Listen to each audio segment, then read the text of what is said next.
Hey everyone, this is Dennis, your guild leader. So I'm here to record a video pretty much by popular demand, a whole bunch of different topics about Summoner's War, starting from the basics all the way up into what I feel are the more advanced topics between runes, team building, and I think one of the biggest struggles would probably be transitioning from a heavy PvE kind of mindset to a mindset where you're focusing more on PvP after you've farmed the runes.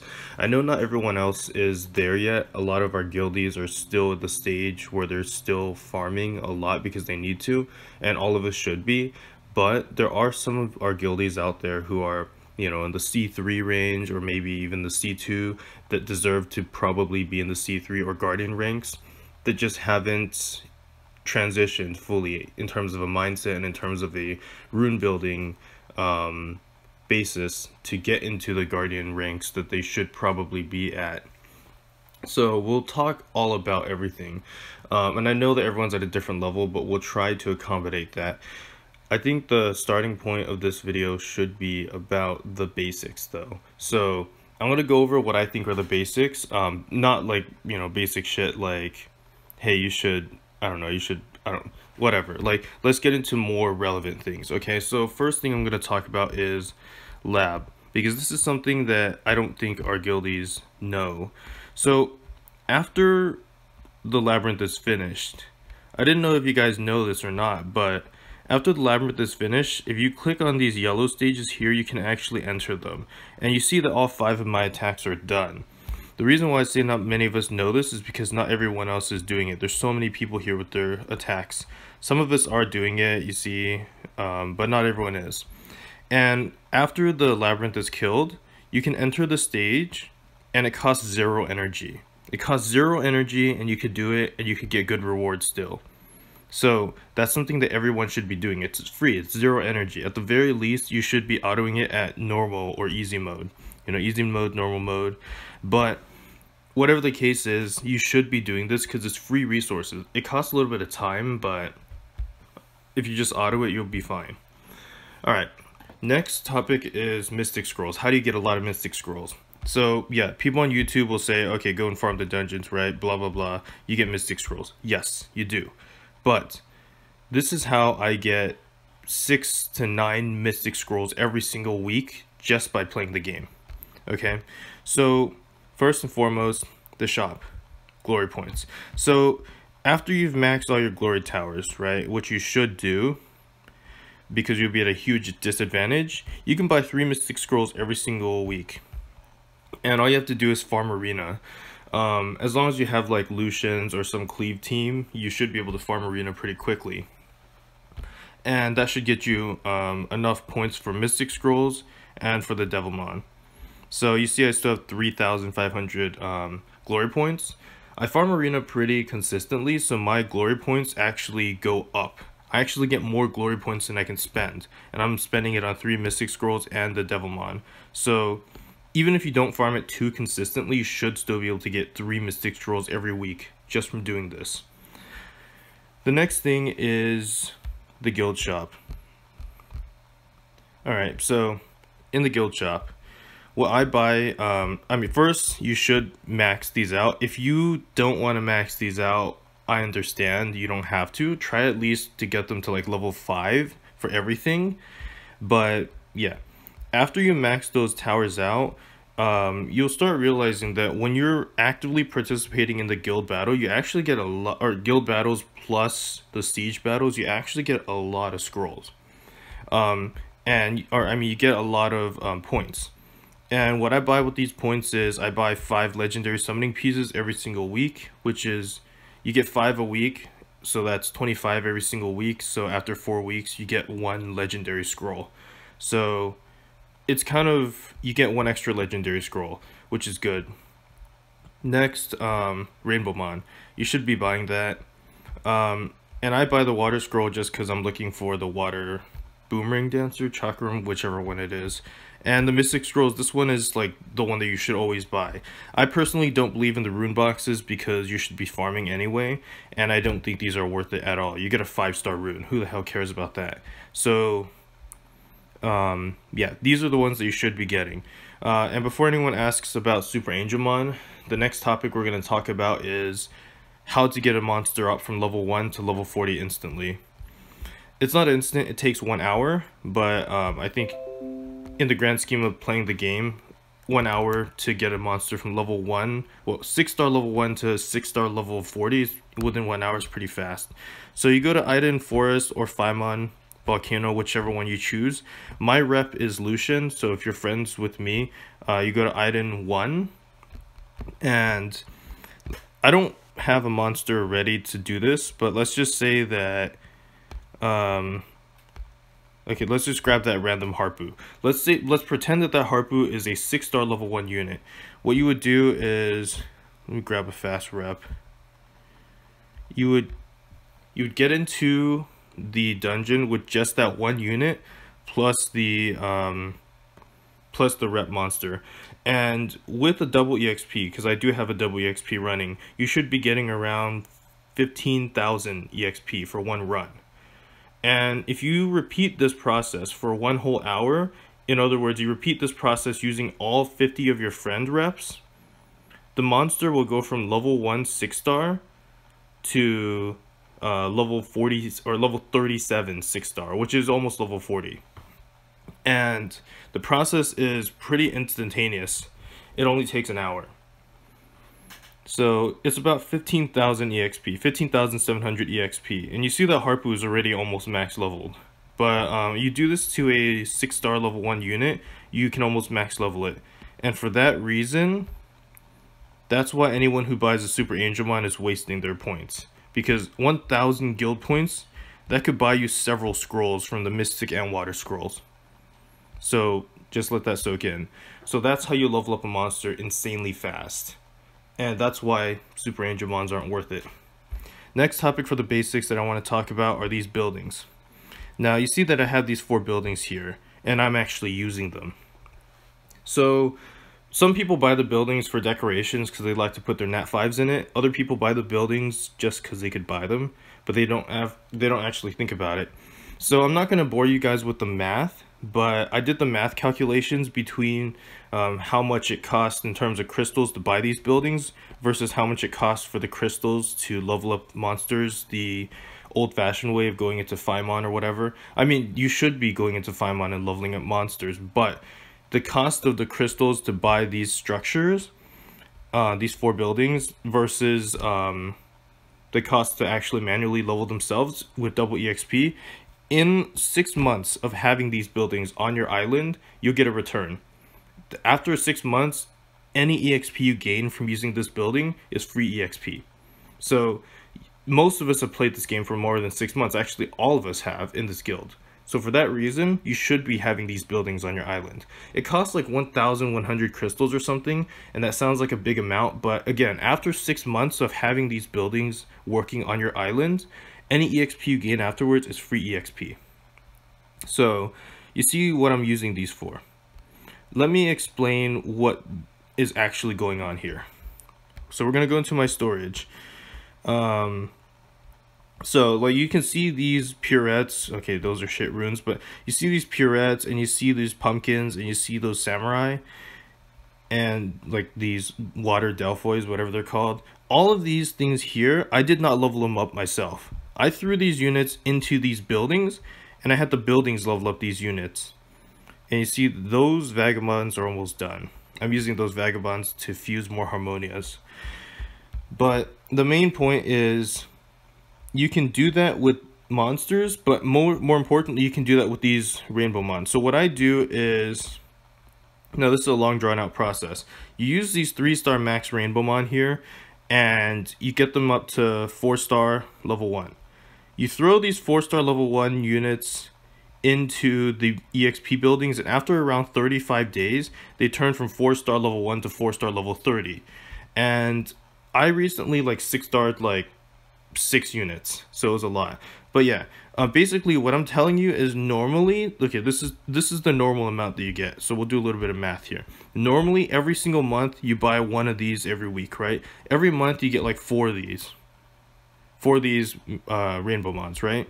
However, with this method, you'll get those 4 plus these 5, these 4, these 4, and that. So I don't know how many that is, but that's like every 35 days you're gonna have these all max leveled from level 1 to like level 40. I mean level 30. So you can 6-star like an insane amount of monsters just because you're putting 4-star level 1 rainbow mons into these buildings, and they turn into 4-star level 30 max rainbow mons after around 35 to 40 days. So let that soak in. This is efficiency. We're trying to be as efficient as possible with our crystals, and after 6 months, as I said, of buying these buildings, you get a return. And all the EXP from gaining from that point onwards is free EXP. So yeah, you see my monster box here, and you're like, okay, he's got a decent amount of 6-stars. I'm hiding the rest of my 6-stars in here. So there are plenty of like these things here. I didn't level them up myself. These were leveled up by the building. So I'm saving as many crystals while also growing faster than other people who are playing the game. And I think that that's really important. So that's the discussion on EXP buildings and how to obtain rainbow mons. Okay, next we're going to talk about the Crystal Dragon and the Crystal Golem. And it appalls me that some people still haven't bought these things. First of all, we're going to talk about the cost. I think it costs like 300 crystals. I did the math a long time ago.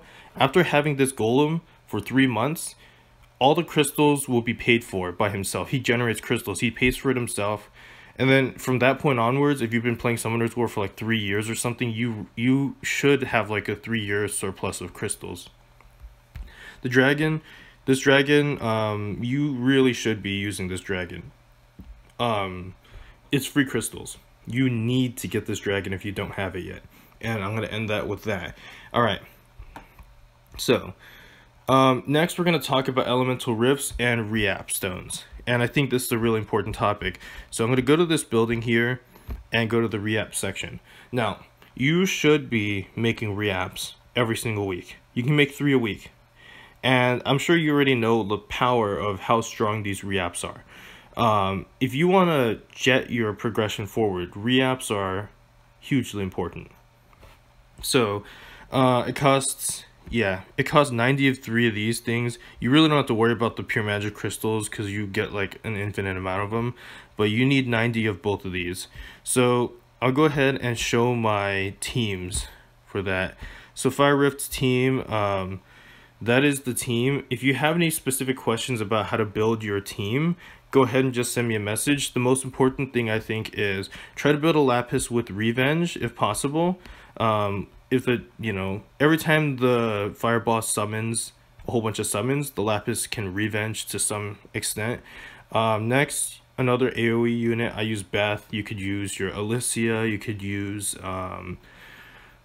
I can't think of anything else on the top of my head. Water Homunculus. There are a multitude of units. And if you're using Lapis, it's maybe a good idea to also use Tark, because Tark can also, pull the Lapis in.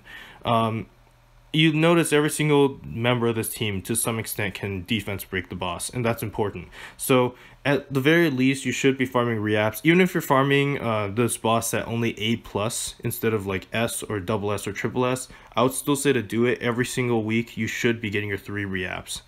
Water boss. So, I don't have Bernard in this team, but Bernard was a pivotal member of my water team for a long time. So you should definitely be putting a Bernard in if possible. The important thing about this dungeon is just run it, really. I mean, don't bring too many healers. Just try to bring as much offense as possible and kill the boss. Okay. And again, you notice that a lot of the members of this team can defense break. Bastet defense breaks. If you don't have Bastet, don't worry about it. You can use other units. Colleen is probably one of the better suggestions. Just put Colleen in the back line. The Ardella over here can defense break, so that's important. I put her in the front line because she has Vampire, and the Orang here also can defense break. So you don't need speed really in this dungeon. Like you see, this Orang is pretty slow, but some people will tell you use Bernard and use all these other fast units. And if Bernard is all you have, definitely use it, but realize you don't absolutely need speed. All right. And this dungeon. Now, this dungeon is tough, Okay, and the superstar of this dungeon to help me get triple S consistently is Freya. Now you notice that this Freya has almost no HP is in the front line. Now this Freya is actually made so that she can die. I could do specific guides on each of these rifts and explain them to you, mechanic to mechanic, for how each of these rifts work. If you really want, I could definitely do that.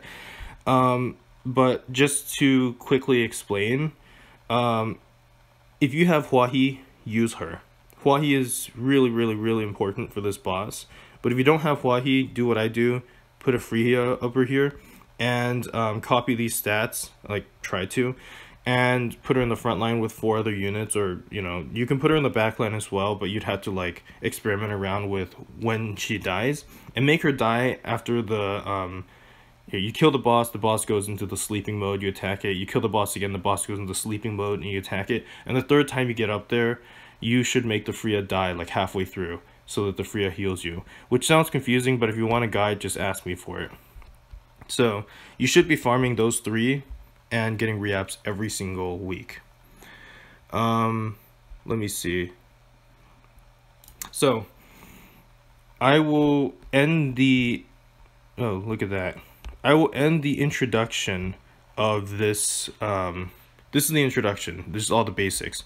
I will end the basics off by talking about farming. And it goes without saying that everybody should be farming. It doesn't matter what stage of the game you are. If you're not farming, you're not playing this game correctly. Okay, so everybody in this guild should be able to do TOA hard. And the reason why I say everybody is because there are beginners. There are people who have played the game for only 3 months that can clear TOA hard. There's no excuse to not be able to do it. And I know that most of us here in the guild are really busy with life, and that's probably the main reason why most of us didn't do it yet. But that being said, most of us have a lot of Nat 5s, and we should be able to clear this using not even free-to-play teams, but some of the more pay-to-play teams. So if you have questions on TOA hard, go ahead and ask them, but everybody should be able to do this, because getting that legendary scroll, getting that Devilmon, getting that LD scroll every single month is essential. Next, everybody in the guild should have a dungeon that they're farming consistently. What I preach is 1 dungeon every single month. Personally for myself, I will stick to the same dungeon like for 6 months. I'll farm dragons for like a whole year. I might have farmed giants for like a whole year. I might have farmed necro for a whole year. Whatever the case is, pick one of these dungeons and put your 5 best ruined units into that dungeon. This is just a random team that I have right now, but it's working. This is the current team that I'm using that has my best runes. I'll show the runes. You can pause the video to see each of the runes if you want, but this team is 100%. Dragons B10 requires 55% accuracy. Every single team member here has the accuracy requirement. So take a look at that. The Shanna has 16% accuracy, but we have an accuracy set here. She also has a accuracy set here, and this unit here also has an accuracy set here. Now you may be asking yourself, wait, but I can't get accuracy runes. How do I do that? We go back to this discussion here about farming your reaps. You should be farming your reaps every single week.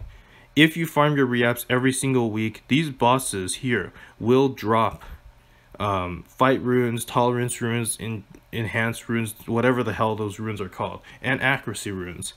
And as long as you're farming these every single week, you will get those rune drops. And by getting those rune drops, you will be able to rune these units appropriately to where you're using accuracy runes on your dungeon farming teams.